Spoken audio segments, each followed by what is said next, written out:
So this is Totally Leathered, and we have a gentleman here tonight from Belgium called Mathias Arron, and Mathias is a reseller for Maguire's products. He is a vehicle detailer, and he is entering the world of leather repairs as LRC Belgium. Hello, Mathias. How are you doing? Hello, Richard. I'm fine. How are you? Yeah, not too bad, thank you. And how was the weather over there today? It's been very warm here today. We've had like 27 degrees. Oh, wow. We got up to 30 over here today. Wow. Oh my Yeah. God. My pool's been busy. I bet it has. Yeah, it's good weather for pool, that's for sure. It's certainly there's some heat wave, isn't there, coming, that's 1,000-mile heat thing from somewhere, and it's doing good. It's treating us all very well. Yeah. So hope it lasts. It's been a fun week. Yeah, I'm hoping it lasts for many months. I don't mind the heat myself, but others. I don't really like heat too much. Yeah, it's too sweaty. Yeah. I don't mind heat. I mean, I like the heat, so I mean, it's I like the cold as well. So I like it both ways. So there you go. So tell us about yourself and like your location. Obviously, yes, it's Belgium, but whereabouts, website details, that sort of thing. Any social media accounts people can find you on, all those sort of things.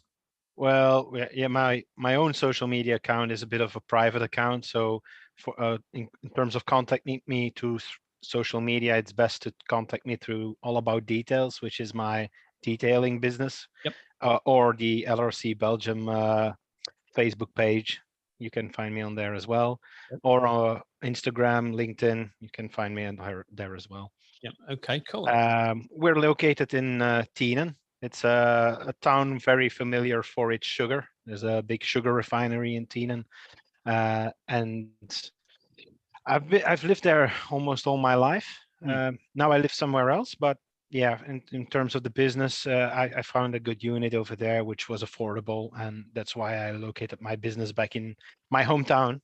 Yep, excellent. And it's quite centrally located. It's right on the edge between the different language borders of Belgium. As you know, we have two national languages, which is French and Dutch. Yeah. And Tienen is located almost smack in the middle. Yeah.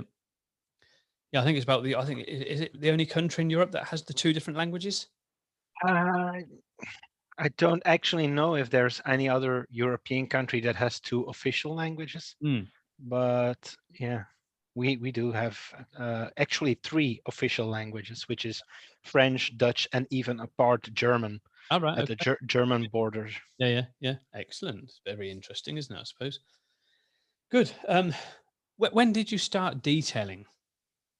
Well, I've always been into cars. So right now I'm 34 years old, and I've been tinkering with motorcycles and all that since I've been like 12, 13 years old. I bought my first car the day I turned 18. I've always loved the tuning aspect of cars. I was one of those boy racers back in the days. It had to be shiny all the time. So we did our best to maintain it well, to wash it daily or as much as possible, go to shows and try to be the best there is. So I've always loved washing cars, even when I was a little guy, using a sponge and the dish soap. We didn't know any better when we were 8 years old. No, that's it. I mean, I think a lot of people sort of begin that way, to be fair. So it's good. So I turned my hobby a bit into a small business for myself. So it's something I do on the side in daily life. I'm actually within Belgian military. Yep. That's my daily job. Okay, cool. Excellent. And obviously you're doing all the Maguire sort of products and other things as well now, aren't you? So yeah, we distribute Maguire's. So I'm a reseller for Maguire's. Soft 99, which is a Japanese brand. I have a little bit of products from CarPro, the leather repair company, obviously. And now I've also have polishers from Liquid Elements, which is a German company. Yeah. Excellent. So obviously, what did you do before detailing? Will you still do what you do, which is obviously in the military? And is that like, are you obviously on the field, or are you just sort of like office based, or is it machinery based? I've been an F-16 engineer for 9 years. Yep. So I was trained when I was 16. So I did 3 years of schooling Yep. with the military, and I entered service at 16. I've arrived at the air base when I was 19 years old, and I've been working on F-16s for 9 years. And after that, I'm now currently working at the military school for NCOs, for non-commissioned officers. Yep. And I'm an instructor there in aircraft mechanics. Yep. And that's quite interesting. Now getting all the ins and outs of the aircrafts and especially the mechanical side of it. Yeah. Quite intense, I'd imagine as well. Got to get it right. Yeah, sure. It can be a stressful job when you're in war zones and active war zones and such. So I've been to Afghanistan 2 times. Yeah. It can be a tense job, but it's very rewarding. Yeah. It gives a sense of satisfaction when you finish a job. Yeah. So you're not just sort of like stationed there in Belgium. You do go around the world with it then. Yeah, I did up to 5 years ago. So now I'm more family orientated and try to be at home as much as I can. Yeah. And the place I work at is like 5 to 10 minute drive from my home. Oh, that's quite good then. That's quite a easy drive for you then. Yeah. So how long are you sort of looking at staying in that career? Is it something you're looking at spending sort of like your full lifetime there, or? I've been doing it now for roughly 6 years. Yep. I still enjoy doing it. I've always wanted to teach people, young people, work with them. And for the foreseeable future, I would like to stay there. Yeah. But you never know. Opportunities might arise. Yeah. Things change, don't they? So yeah, sure. But yeah, certainly be an interesting one. Working on that, it'd be a nice one to watch myself, I think, just to see someone sort of working on them. It'd be very interesting. I guess they're quite intricate with all the mechanics on them and things. Yeah, it can be very intricate. You don't only have mechanical stuff, but also electrical, electronical, digital. So it's always evolving. It's a military cutting edge technology. So yeah, especially with all the, as you say, with all the digital and the electronics, it'd be something very interesting. Have you ever actually managed to get to detail one? As a matter of fact, I have. So we actually have 2 F-16s at our school. Yep. And they've been there for I'd say 20, 25 years now. Yep. Mm-hmm. And back in the day when I was there, when I was being taught, we would regularly wash them. And now for the past 5 years, I haven't seen anyone wash them. Yep. So a couple of months ago, I took my students, my full class of 9 guys, and I took my pressure washer with me and a foam gun, and used my best foam shampoo, and we foamed the entire F-16, and we went over it. It's quite cringy because we actually wash them with a Scotch-Brite pad. Yep. Because we want the surface to be a little bit rough, a little bit texture.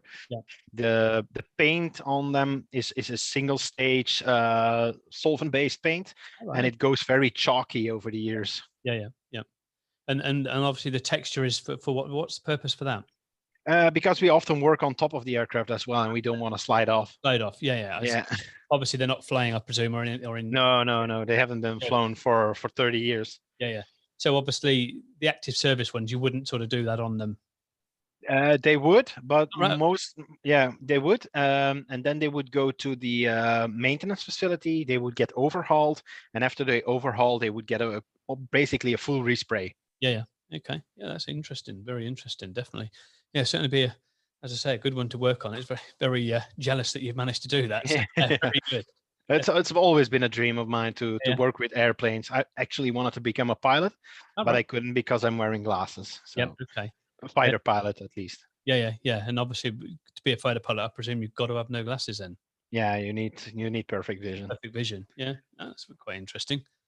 I wonder if that'll ever change with the way equal rights and everything else sort of changes. It'd be interesting. Yeah, I know even guys got refused because they know they had laser surgery done to their eyes.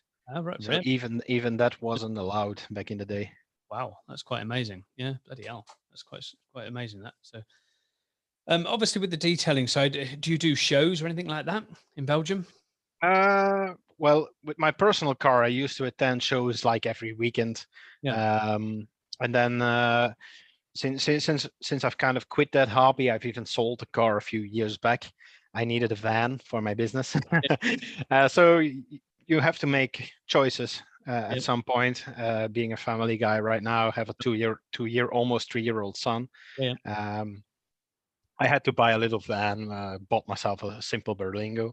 Yep. And we still visit shows. We frequent shows like tuning events, old-timer events, or bigger shows, indoor events, Yep. to of course sell our products and to represent our brands. So yeah, we do that. Yes, like obviously there we call them classic cars here in the UK, and like in America, and it's like in Europe you call them old timers. So it's same thing, but you call them old timers, we call them classic cars. So it's obviously quite interesting knowing there's that sort of different language, terminologies for them as well, which is quite interesting. Because I often, when people were talking about them, I often thought they were talking about people when they were talking about old timers. So it was quite interesting when I realized they were actually talking about cars. So it was okay.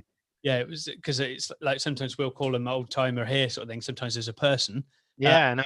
And it was quite interesting when people were talking about old timers all the time, and I'm thinking, polishing an old timer, what are they on about? And I realized it was obviously classic cars. This is obviously quite a few years ago. So when I was a lot younger and a little bit more naive than what I am now. So yeah, it was quite an interesting thing when they were talking about old timers and things, and I realized what they were on about. So it was very good. Obviously, you got involved with the leather repairs and you've become LRC Belgium and things like that. So how did you get involved with that, and what made you look to do the leather side of it? What was it, something you were looking to do, or was it something you just came across on social media? Yeah, I was a frequent member of the English detailing groups, because the Dutch speaking, so Belgian/Holland groups, weren't as active. I wasn't even a member on any Dutch speaking detailing group. And I remember it was like in 2018 or something. I think I've seen a post somewhere from you or leather repair company about training, and I think I inquired back then. But of course, being in Belgium, you need to take into account the travel expenses, the overnight, the meals and such. So it was at that time I needed to decide, like, okay, this is gonna be a bit expensive for me now. Like I said, I've always done this on the side. This is not my main job, so it's not as easy for me to like say or justify to spend 1,500 euros into a training course like that. Absolutely. But then in 2019, it was in the summer, I guess, I saw the opportunity because you posted about hosting a sort of training open house here in Belgium with Jerome, our friend. And I was immediately hooked. I was like, oh, I need to be on that. I need to check it out for myself, like what it's like and what it can bring to my business.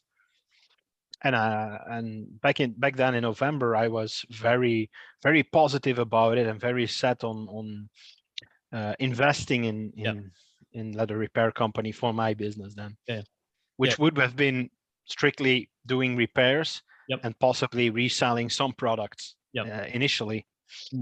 But then as time went on and opportunities arose, I'm very happy that you chose to enlist us in expanding the LRC brand globally. Yeah, definitely. Well, it's certainly been it's been a pleasure, and it's going to continue to be that. So I mean, it's certainly helped us enormously, which is one thing we are eternally grateful for, as you know. And it's I think without having you there, it would have been a totally different story, in my opinion, to what it is today, and that's for sure. And you have really pushed it forward, and I think some things are meant to be, and I think meeting you that day in November, I think was meant to be, and it certainly turned out to be a very, very good set of circumstances and events, even though the sort of things with Jerome ended. It's turned out to be so beneficial. It's unbelievable. And I think it would still work with Jerome, but I think it would have been maybe slower. Whereas with yourself being very headstrong about what you wanted in life and how you wanted to push things forward has certainly helped build that. And I mean, the way you've built it in the last sort of year has been, especially during COVID, with the product sales and things, it's been actually phenomenal, to be fair. So it's been we actually chose a poor way to start. Yeah, I know exactly. Because my shop back in Tienen, so at the unit I rent now, opened in February, so 1st of February, and we had very strict lockdowns the 15th of March going into effect. So it was a little bit of a bummer. We had to close our doors for at least 3 to 4 months, I guess it was. But steadily, things started to pick up again. So I invested heavily in the website, the leather repair company website, as well as my personal All About Details web shop. Yep. And they're taking off at a very rapid pace currently. So yeah. Yeah, definitely. Yeah. So I mean, they've just extended lockdown here. We were supposed to be, I think it was all ending on the 19th of June, and it's now going to be the 19th or 20th of July now because of this other variant that's coming along with the Indian variant. It's making things worse here in the UK. So yeah, you can't call it Indian anymore, isn't it? it's No, not Indian anymore. isn't it like Delta variant or Yeah, it's something? Delta variant now. I think they're calling it Delta now. So yeah, it's Yeah. Delta now. But it's because of that. Obviously, we're now not coming out of lockdown fully until July. And I think it's just going to carry on going because by the time we get to July, it's going to be August, September, and before you know, it's going to be winter, and wallop up it goes again. I think, and it's Yeah, there will be a new variant around the corner, I guess. So yeah, there will be. I think so last year we had a lot of events planned and a lot of bigger shows, car shows. We call them beurzen. I don't know how you would say fairs. fairs, yeah, Bigger fairs, yeah. yeah. So we had a lot of big fairs planned to expand the brand and then to advertise to people and get us known. But we had to cancel everything. Well, everything was canceled for us. Yep. And then some people were very hopeful for this year, but back in August of last year, I already said no, forget it. 2021 is going to be a write-off as well. Yeah. And I'm not thinking there will be any shows anytime soon, or shows worthwhile for a reseller. Yeah, definitely. I think it's going to be a very difficult one. I think, to be fair, you know, with what shows, there are some good shows in Belgium. I mean, you know, and we were looking at doing some, you know, there originally. But again, I just don't see that they're going to be, you know, sort of taking place. I mean, there's the same company that has them in Belgium, has them in Germany as well. Yeah, they're obviously a European company, but we deal with the English agent over here, and we had book stands with them for the German side of it. But obviously, again, COVID and everything, it all got cancelled. So naturally, all our hotels and things got cancelled along with it. But we booked shows here in the UK. We were at one the other week. It's only a tiny sort of Jaguar event. Nothing. Yeah, I've seen the pictures. Look nice. Yeah, it's a great event. It's not the best organised event in the world, I will say. And if Steve's listening, when he does listen, sorry, Steve. It's just he's a one-man guy trying to do it against his wife's wishes to do it as well, because he's devoted to Jaguars. He loves the cars, and it could be a phenomenal event. And from when we first went to that event, we've been sponsors of it nearly ever since its inception as a show. And since the first beginning of literally a few cars, he's now up to sort of like 500 cars. And we literally had in the first sort of events, there was maybe 50 cars if you're lucky. If you're very lucky, and there was not a single trader there. We didn't even trade. We just sponsored it to help them with awards and things like that. And now it's sort of like 500 cars this year, even with the lockdown that we're in. I think there was 351 cars, even with the lockdown. Wow. Which was good. Like Belgium only has like 11 million residents, and about 6.5 million of them are Dutch.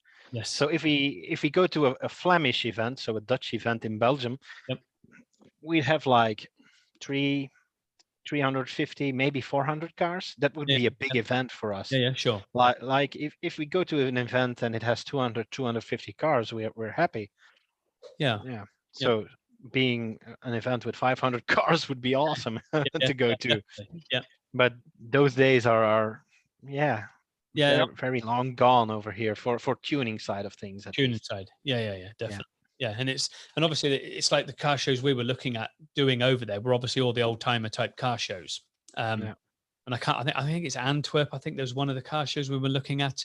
And then I can't remember where the other one was in Germany. It was quite near the German border. I can't quite remember where it was, but I mean, it was another good, very big event. It was a huge event. But there are some good ones out there in Belgium, to be fair, some big sort of old timer shows. So I mean, it's something we'll have to probably get you details of. Yeah. So you know. So like last year, the end of February, I went to a show in a fair in Ghent. Yep. It was a two-day event. We had like a splendid weekend over there. We've only taken the LRC products. We did demonstrations on how to recolor and do small repair jobs. Yep. And whenever we took out the seats and we began to blow with our airbrush or with our hairdryer, we would have 30, 40 people around us, Yeah. being very interested in the brand. Yeah. So it was off to a great start back then. Yeah.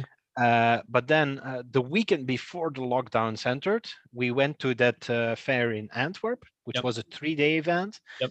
And it was, honestly, it was a disaster. Yeah. It wasn't worth the hassle to build up our stand. It Yeah. wasn't worth the hassle of moving all of our products there and wasting Oh. 3 days. Yeah. Yeah. So It's yeah, it one, isn't was it? bad. It was Yeah. really bad. Different shows. It's.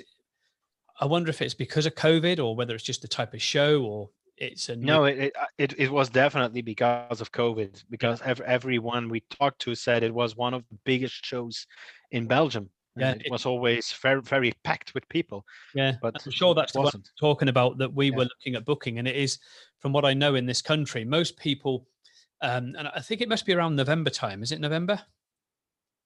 The one in Germany. Either the one in Belgium. Is it November time? No, it was in March. Was it in March? Right. Okay. Yeah. Yes, March. Yes. Right. Okay. Yeah. So we have in England, we have the restoration show at the NEC. And then what most people do is from that show, they literally pack up their vehicles and drive straight to Europe to go to that one in Antwerp. Yeah. Because it's that good. And sometimes when they're slightly clashing, they will actually cut out the UK and just go straight to Belgium, to Antwerp.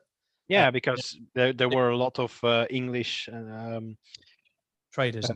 traders from car parts like Rover, Jaguar, MG. Yeah, Yep. they were very popular. Yeah, it's meant to be a very good, very, very popular event, to be fair. So, and as I say, a lot of people from this country, actually, if it clashes with the classic, with the restoration show, even though it's a huge show here, they will actually stop the show here and they will just go to the one in Europe because it's actually far better. So it must have been a COVID thing that's caused that. Yeah, most likely. Yeah, definitely. So it's definitely a COVID thing. Obviously, with the leather side of it, what is the most interesting part of leather restoration? The actual physical restoration side of it. What do you find the most interesting part of it? The before and after shots. Yeah. It's got to be the before and after shots. That if you can show something like someone like, hey, this is what the bolster on this seat used to look like, and they go, wow, that's completely trashed. What did you do to it? Did you replace it? No, this has been restored.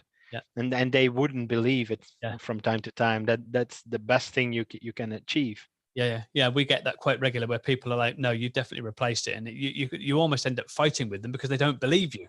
And it's like, no, honestly, we've not replaced it. We have just repaired it. It's just, leather is painted. And then they're like, oh, honestly, stop it, will you? Leather's not painted. And they don't even realize that leather's even painted. And it's like, have you ever seen an orange or a pink cow? Well, actually, there are orange cows, so I'll retract that one. There is actually orange cows, funnily enough. But have you ever seen a pink cow or a yellow cow? It just doesn't happen. And then it suddenly hits home, and they realize, actually, no, I haven't. Yeah, fair enough. And then you show them, and it's like, well, what are you taking off? Is that the skin? Is that like the grain or the skin? No, this is just the color. The color sits on the surface, and it is quite educational for them as well, because they think leather is just dyed through. And that's just misconceptions of things over the years, like with any industry. It's like a lot of people using the term detailer when they're not a detailer, or they're a valeter, or just a car washer. There's very different terms. And people just don't realize that their leather is painted. They think it's all dyed, which is obviously what aniline is. Aniline is a dyed through leather. And they think all leather is like an aniline when it isn't. And, and it is that education side of it.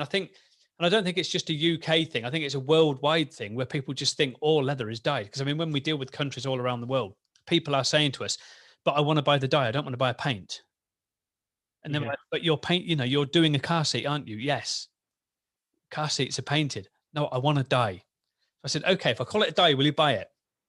And like, yeah, if it's a dye, I'll buy it. Okay, this is a dye. This is what I'm going to sell you.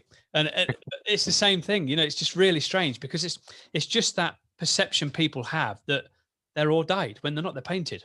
And it's a difficult one to sort of try to get through to some people, because some people are very stuck in their ways with thinking that it is dyed and they won't accept it. It's like trying to teach an old dog new tricks, and they just won't accept the fact that they are actually painted and not dyed. I mean, obviously, yes, they're dyed originally and then they're painted. That's obviously how most skins are made. But it's amazing how many people get that perception that they are actually a dyed leather. Yeah, it's kind of hard to persuade the people sometimes to get a repair. Like they almost automatically assume it needs to be replaced. Yeah. And they're quite headstrong in that fact, and Yes. they want to get it replaced, while it's something which is perfectly repairable or restorationable. Yeah. So yeah. Well, yeah, it's the same old adage. We've sort of become a society of, throw it away, throw it out, throw it out and replace it. And it's, you don't need to do that. I mean, when you sort of go back sort of like 25, 30 years, I mean, everything sort of 20 years ago, everybody was recycling. Whereas now, with modern times, with the way the world has opened up, and sort of markets have opened up, in some respects, it's a bad thing that the markets opened up the way they did. In some respects, it's good. In a lot of respects, it's bad, because it's almost cheapened things, with having all these markets opened up where people were able to sort of cross borders freely and sort of get products easier and stuff like that. Yes, that makes a lot of sense to do that, especially in Europe. But, when you're talking like sort of China and other countries like that, where it was so easy to get things brought in, it almost cheapened brands, and a lot of manufacturers were getting stuff made overseas, and it sort of became a throwaway society. And I think the sort of recycling side of things is coming back, with everybody becoming very eco-friendly. It will come back again. I think it's like with anything. With fashion, I've still got clothes from 20 years ago, and I won't throw them out because they'll come back in fashion again one day. And I'll be the first one with them, so they will eventually come back, my big flares and stuff like that. So yeah, I hope so anyway. I still have clothes from like 10 years ago, but I was like 30, 40 kilograms lighter than I am now. So that won't do me any good. Yeah, I mean, I was a lot lighter back then as well. And at the moment, I can't get in them. So that's why I'm determined to lose weight myself at the moment, so I can get in them. So yeah, it's working, but bloody hard work losing weight, I can tell you. So. I do remember though, like when I was young, I am younger than 10 years old, and we had a television that was broke. We would take it to a shop. Yeah. Some guy would open it up. He would replace like a capacitor inside or something, a small resistor, and the thing would work again. Yeah.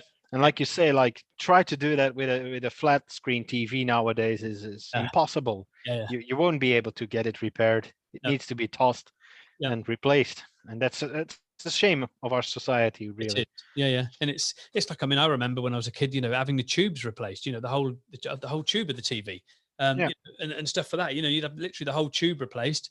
And even in radios, we'd get radios repaired, and we used to send everything used to be sent off to be repaired.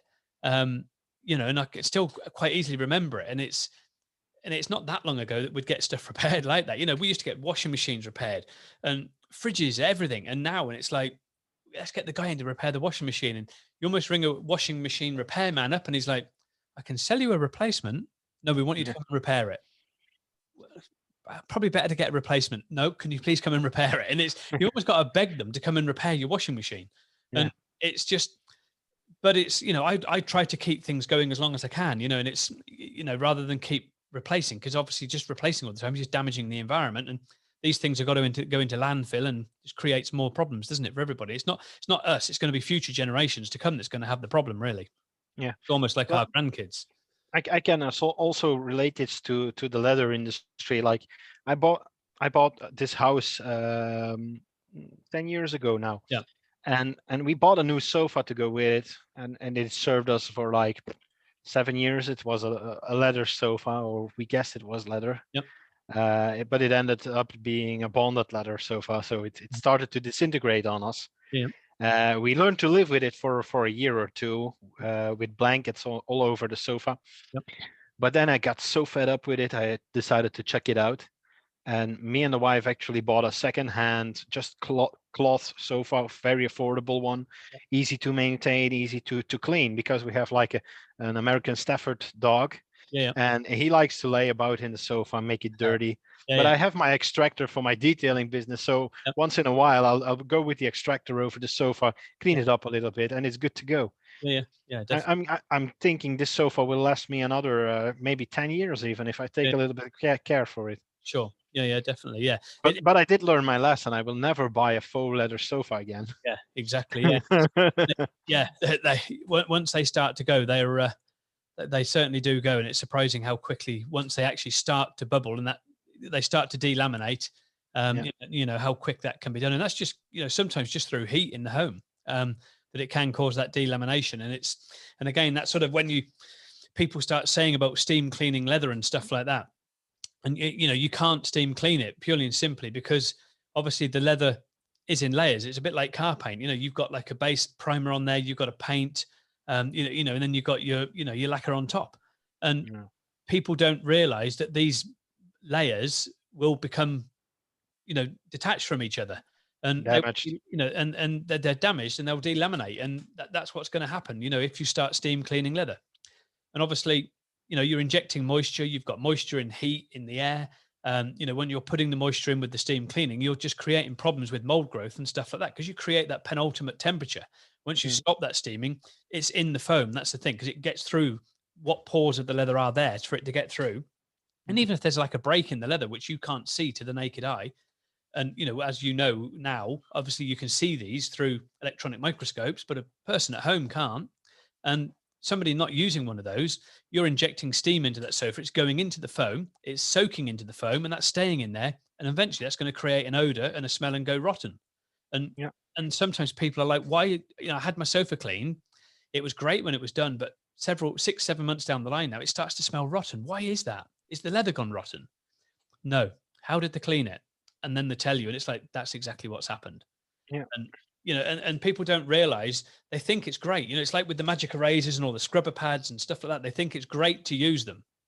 And yes, they maybe clean vinyl, plastics and stuff like that, but they're not good for leather because you're taking that surface coating off them. And you know, and again, it's one of our biggest headaches trying to educate people. Yeah. The It's correct a real battle to go up against, because the people that do use that technique are so headstrong yes, in continuing to use that, because they've been taught to yep, do it that way for years, and they've been doing it for years without issues, or yeah. so they claim. So they claim, yeah. But yeah, And the thing is, if they were to look at the leather properly, they would probably see the issues that, you know, that they're actually generating. You know, and then you've got obviously things like sellers selling products that are very well respected sellers, and people are like, he's a well respected person, I trust him. And it's like, but he doesn't know leather. You know, he yeah, understands the products he's selling, but he doesn't understand leather. And but it's not just us that goes on about it. I mean, there are plenty of other companies out there in the world that do leather, that tell people not to use these things. And no matter yeah, how many of our competitors, you know, sort of tell people, you know, I could reel off loads on, you know, LTT, Color Lock, you know, Furniture Clinic, Buffalo. I mean, there's loads of these companies out there, you know, and all of them go on about, you know, don't use these things. APC, you know, all these, all, you know, bloody all-purpose cleaners and things. People still use them, and they won't listen to all these yeah. specialists that are out there in the world. Or And like so frustrating. brands rebottling the APCs and calling him a leather cleaner. Better cleaners, yeah, Yes. So on one of the Dutch groups, we saw a guy with a BMW steering wheel, yep, which is the very soft Napa leather steering wheel, and he used one of the well-known, respected resellers interior cleaner, which is designed to go on leather, or so he claims, yep. which has a matting effect as well. And he started cleaning his steering wheel, and all of the color started to come off. Yeah. Yeah, so okay. But then whenever I tell someone you shouldn't buy stuff from that guy because here's what he does, Yep. they wouldn't believe me, Yep. Yeah. because he's a good salesman. He knows how to market his stuff. products. Yeah, exactly. And you know, so I mean, we've had it with people where they'll post up something saying, I've used a certain product. It's my steering wheel now looks like this, and the colors come off it, and they're adamant that that wasn't like that beforehand. but then everybody persuades them that it's not the product that you've used. The dirt, the dirt was hiding the color loss, and the color loss has just appeared because you've taken the dirt off it. And you can tell in a lot of these cases where they've scrubbed it and that it has taken the color off. And it's not, dirt won't hide that amount of color loss at all. And it's just not going to hide it, because it will eventually come off, and it's, it's like with my own car, it's the steering wheel's always clean on it. And I can see where the color loss is over the years with driving the car, and I can see where it is, and I know exactly where it needs to. Same with the bolster in it. It's like, again, I gave the leather a clean today, and I know the bolster needs repairing, but it's like with anything, the car hardly ever gets driven, and I never ever get time to take it to work, to have it there for a few days to do all the leather on it. And the bolster, especially the driver's side, it desperately needs doing because it's completely original, and it's got like 80,000 miles on the clock, and it's, and it's desperately needs coloring because the color's all coming off. Where it's been cleaned incorrectly in the, previously, and you can tell it has because it's sort of dried the leather out.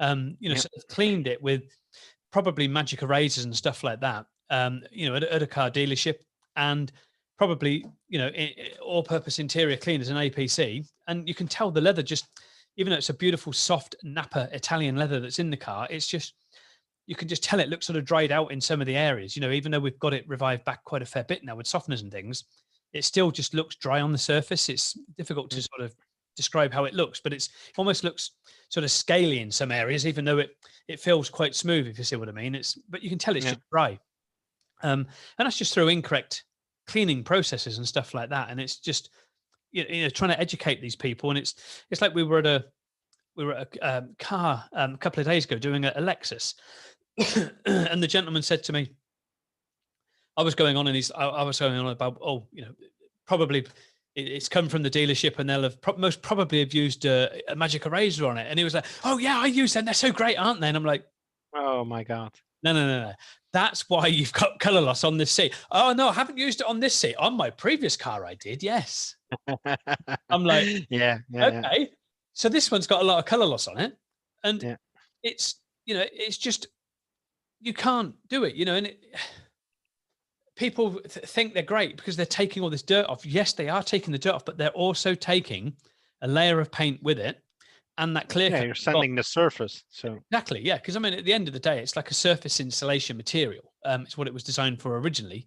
To insulate pipes and things for extreme cold. And obviously, someday one person realized it works great as an abrasive in like wood and stuff like that. And then obviously, some even greater ingenious person decided it was great for leather, when it really isn't. It's because it looks like it's cleaning, you can't fault the fact that it looks like it's cleaning, but it actually isn't. Yes, it's cleaning, but it's actually removing a complete layer of that paint that's on the surface, which is what people don't realize. And sometimes trying to get them to understand that is very, very difficult, that, the leather is painted and that's what it's removing. And, they might say, yeah, my sponge did look a bit black, but surely that's dirt. No, your seats are black, it's color, and like the detailers would say, like, oh, it has a nice matte look to it now. It must be very clean.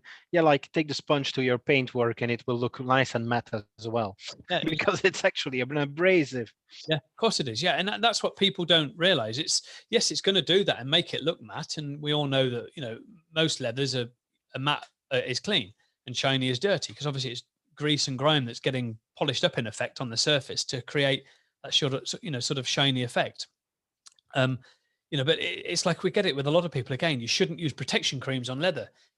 Yes, you should, because everything is UV, it's got to be UV protected at the end of the day. So the more you can protect it, the more you're going to protect the leather from UV rays and harmful wear. It's the same, we get it with a lot of validators and detailers. And I'm like, well, why do you polish a car?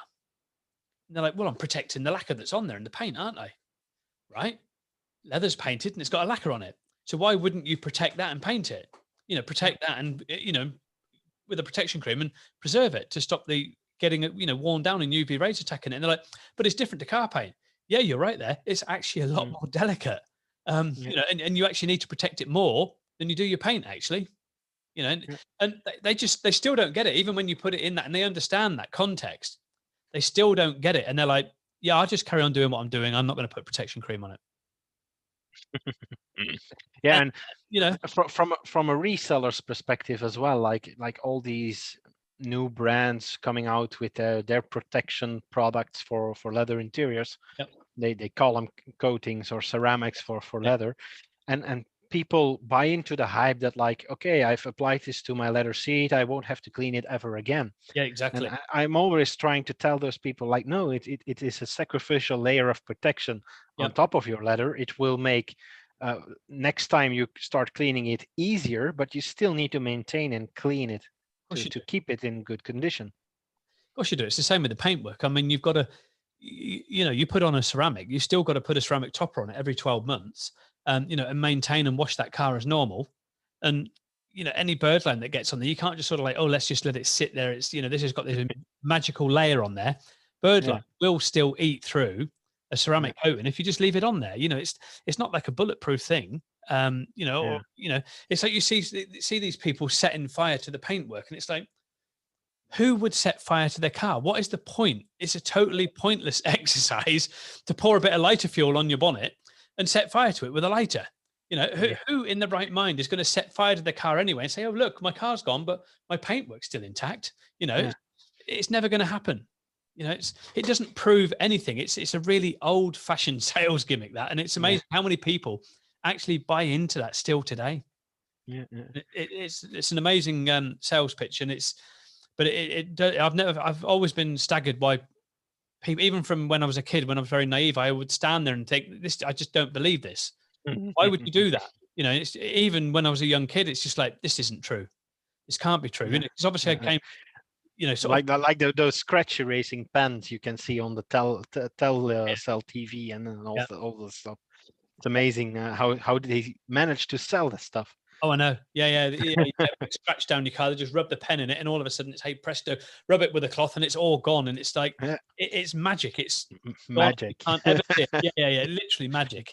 And but again, with a lot of these things, they don't show you all the bits in between. That's the thing. It's they cut it out, which is why we try to make our videos, with our business as real as possible, because we don't cut any of the mistakes out. If things go wrong, it's in the videos. It's that's how we try to do them, because that's reality. That's what people want at the end of the day. And stuff does go wrong. It happened to me as well. Like I'm repairing a seat, and all of a sudden I'm like, no, I'm not happy with this result, and I need to start over. So I just take all of the paint away and start over. So that's a good thing about the leather repairs. They're very forgiving. Like even if you have like a little drop of paint somewhere, or you messed up something, you can most of the time rectify it during the process, or you just start over. Yeah, and I've had that in the last 2 weeks, even after all these years. At one particular job, I think I stripped the seat 3 times to get it right, and it just maybe it's me being a perfectionist, but it wasn't how I wanted it, so I had to literally strip it and do it 3 times. And but that's the good thing with it. If you're machine polishing a car and you go through the paint, it's down at the body shop. Whereas with the leather repairs, the great thing is, if you're putting it bluntly and swearing, if you cock it up, it doesn't matter. You just strip it off and start all over again. That's what I love about this industry. You cannot go wrong. You can't. People say to me, if I scrub too hard, can I ruin the leather? Well, there's a limit as to where you can scrub to, yes. But even if you do scrub it and it goes fluffy, it doesn't matter, because we've got products to correct it anyway. So it can all be revived. And obviously, if you're going to carry on scrubbing and you keep scrubbing and scrubbing and scrubbing until you get a hole, then obviously, the job isn't for you very, very clearly. Because common sense tells you, if you're going to keep scrubbing and you get a hole, then you're a bloody fool. Because you shouldn't be scrubbing that hard to keep going. It's just common sense at the end of the day. But it is the beauty of the job. It's a very forgiving job. And if it's not right, like you say, strip it, start again. And things do go wrong. And it's, even after all these years, like last 2 weeks, it was on this particular job that I was doing. It's one of the worst. It was like a nightmare from hell. It's just how things go, and some things do that sometimes. And I noticed during the courses, so my courses are orientated right now to 2-day courses, which are orientated mostly to the detailer side of the business. So offering the smart repairs and the small upholstery repairs and such. Although we did have one upholsterer train with us as well, and he's cracking out jobs left and right. So he got started very strong. But I noticed like detailers are often very perfectionist beings. Like we want to chase that 100% satisfaction and correction. And over the years, like my wife would sometimes come into the garage over here and drop by and say, "Hey, in this light, when I look at it that way, I can see a scratch." I'm like, "Yeah, you can see a scratch, but what do you expect me to do? Like take off 50 microns of paint just to get that single scratch out? Sure. That's not realistic. At some point, you need to be like, okay, I can be very honest to my client and say like, I can give you an improvement of like 80%. I can get rid of all of the swirls for you, but like deeper scratches will remain because it's just not worth chasing after every little scratch on a daily driven car. Sure. Yeah. And It's not some of worth the them, time, it's not worth the effort, it's not worth the money, in yeah, all honesty. yeah, And I'm being very upfront about that as well to my customers, yeah. as well as to my trainees. Like when we're repairing a seat, it it will never look perfect. It will always be a repair. So Yes, it will. chasing that 100% will cost you dearly if Yeah. you spend too much time on it. Yes. Because you'll end up spending far too much time. But it's like with anything, it's no matter what you do with a repair, we that have seen the repair, that we've done the repair, or the customer will always know that repair is there. Somebody just walking in off the street, they won't sort of look at that in shock and horror and go, "Oh my god, what's that?" Because they won't Mm, notice it, because they won't draw to their eye, to their attention, yeah, and it's like with anything you repair in life that no matter what you do, it will always be a repair.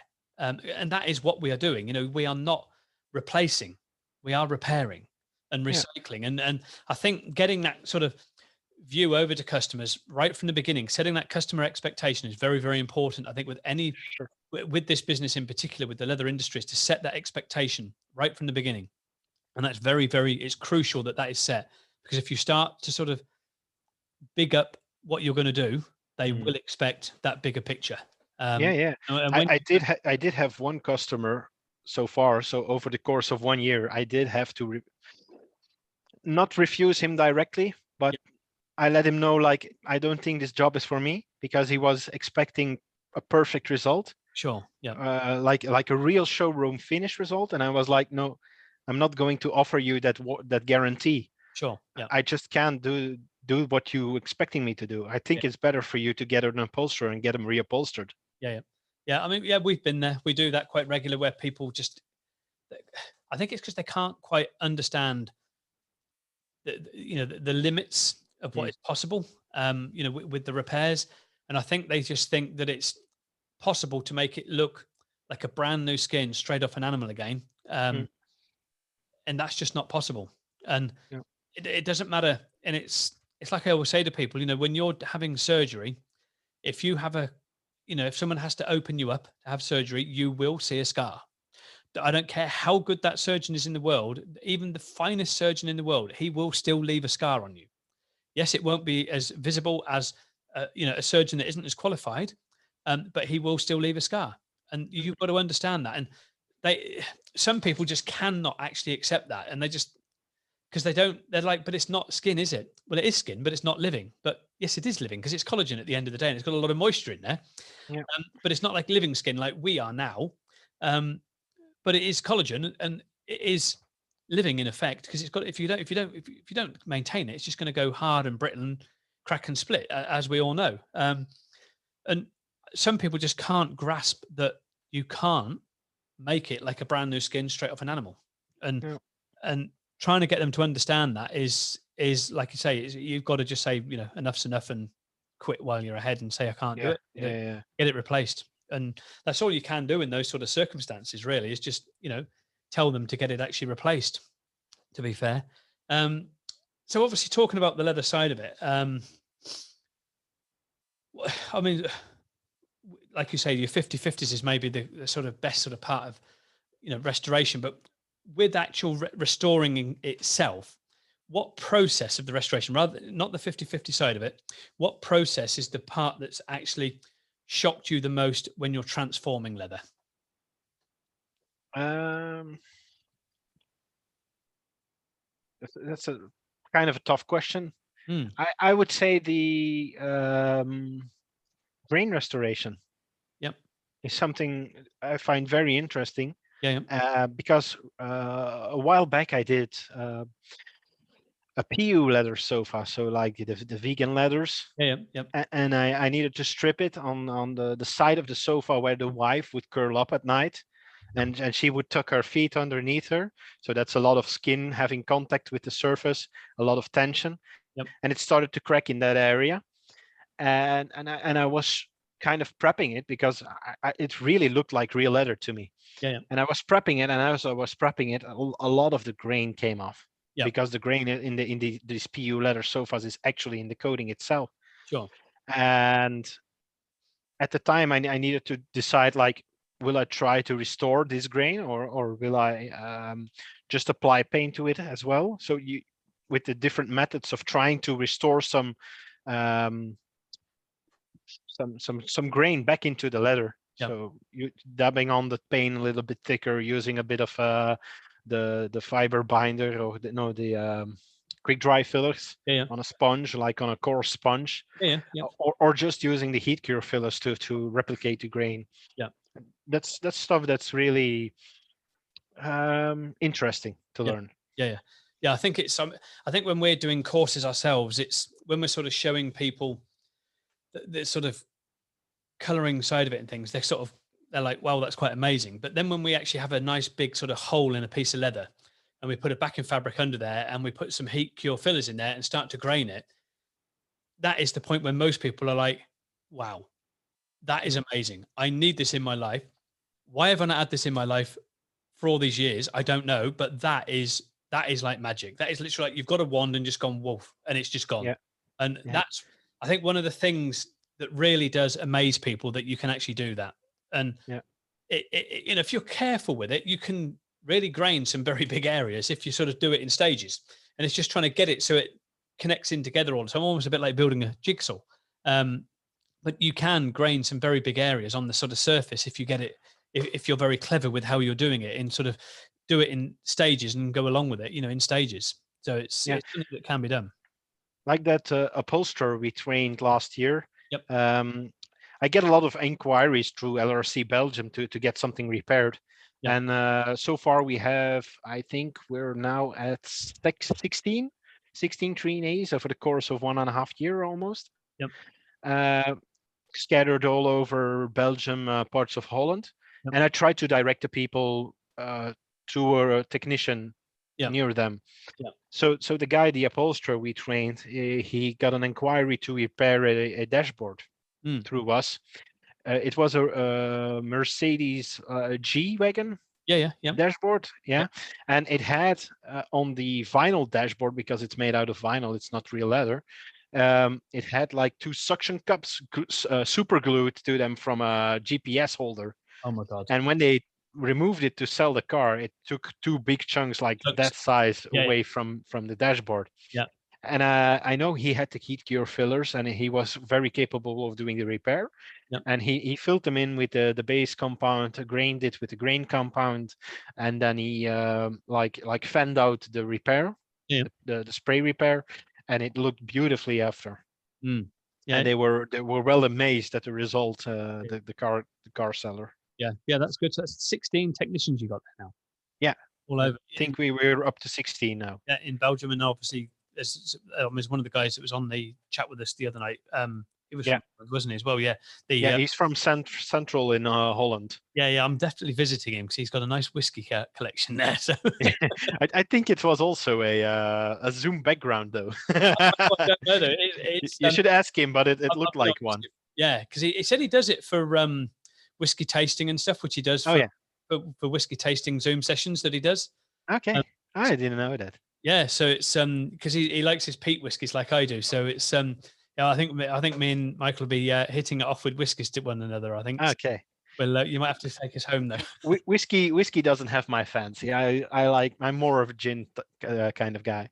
Yeah. Carolyn likes gin. She doesn't like whiskey, but she likes gin and blonde beers. Yeah. She'll drink beers, and I'm not really too keen on beer. I'll just have. Yeah, she'll drink. I think anything alcohol, to be fair, apart from whiskey. But yeah, she does like. Blonde beers are quite nice. I didn't realize what that was until Jerome introduced us to a blonde beer. So yeah, it was an interesting one because I didn't realize what it was. So, but again, it's different terminologies over there to what we have here. So But yeah, I quite like a blonde beer myself. Anyway, it's not. I'm not a big beer sort of drinker, but I don't mind a blonde one. So yeah, it's quite good. So, um, future plans for the business. What are you looking at? Your future plans? Are you looking at expanding it and growing, or are you happy staying where you are and just plodding along how you are now? So my detailing business has been on the down low for a little while because I'm remodeling my house. My garage is a mess. I'm using it for storage most of the time right now. It's got pallets of leather repair company products and All right. liquid elements, polishing machines stacked all over. I still have my fair, the Yeah. stand I made with all of the pallets. So Yeah. that's like 12 EU pallets stacked on top of each other. So it's a mess right here. Yeah. But I was upgrading my garage. I was putting in insulation, putting in like a pressed fiberboard roofing and a new lighting because Oh, I want to get into detailing a little bit more yeah. whenever I have the time. Yeah. Yeah. And Sure. I had someone inquire to put a Roborn's coating on his car. Yep. So I'm actually preparing to do that car, which is a BMW M5, like the new model, and Yeah. it's like a midnight blue, like a very special kind of blue. Yeah. So I'm looking forward to doing that and expanding a little bit more into detailing again. Sure. Uh, but the most important part for me is getting or attracting trainees, getting people taught on doing leather repairs in Belgium Yep. and in Holland. Yeah. Even had an inquiry. I think the guy is from Switzerland Yep. right now, which Hans sent him over to me Sure. from LRC Holland. Yep. Uh, so I'm expanding the reach of leather repair company, or trying to Yeah. expand it, as Yeah. well as building my web shop and my detailing business. Yeah. Excellent. I was looking at expanding my unit, or yeah, getting a bigger unit, Sure. because it would benefit me to have my shop and my work area in the same place. But then again, like the rent I'm paying right now is pretty low, Yep. and I can get by with what I have right now. Yeah. Yeah. It's like a 40 square meter space, 45 square meter. I have like a little kitchen. I have a small bathroom. I can train up to 3 people at once Yep. for the leather repair company. And when I fold up the tables and put the seats aside, I have my shop. Sure. Um, but I would also like to get into training people to do like polishing and waxing Sure. and coating Yeah. cars as well, Yep. like expanding the teaching side of Yeah. Yeah. the detailing Yep. Yeah. as Definitely. well. Very. So Very. I am looking at expanding and getting a bigger unit, Yep. but it needs to be like affordable for me. Sure. Absolutely. Like again, it's my decision to not do this full time. Yeah. So someone doing this stuff full time who makes like 5,000, 6,000 euros a month can pay like a rent of 2,000 euros for his Yeah. business Yeah. and then write it off as an expense. But like for me to at this time pay 2,000 euros in rent is unfeasible. Yeah. Yeah. Definitely. Yeah. It's you've got to walk before you can run with anything, haven't you? At the end of the day. So. Yeah, sure. So that's why I'm trying to upgrade my garage, but it's Yep. still a mess right now. Yep. It's not finished because the supplies are it's hard to get supplies Yes. to do the Yes. Same stuff I'm here. trying to do right now. Yep. And I still need to paint and finish up. And once that's rolling, we can try to attract more people to do like small courses Sure. one-on-one Yeah. Yeah. on polishing cars and stuff as well. Good. Excellent. So, a difficult sort of closing question. Um, if there's one bit of advice you could have told yourself that you now know when you started in business, what would that be? Uh, like I've had my shop. I've been reselling Maguire's products since 2014, Yep. and we've been solely doing it on shows in the Yes. weekends. Yep. And there was one year like I was gone every weekend from April till October, Yep. every weekend, and I didn't make a lot of money from it as well. So ever since I started the physical shop, I do get some walking customers, Yep. but it's been the last year which taught me the importance of having the digital side of things, like the web shop.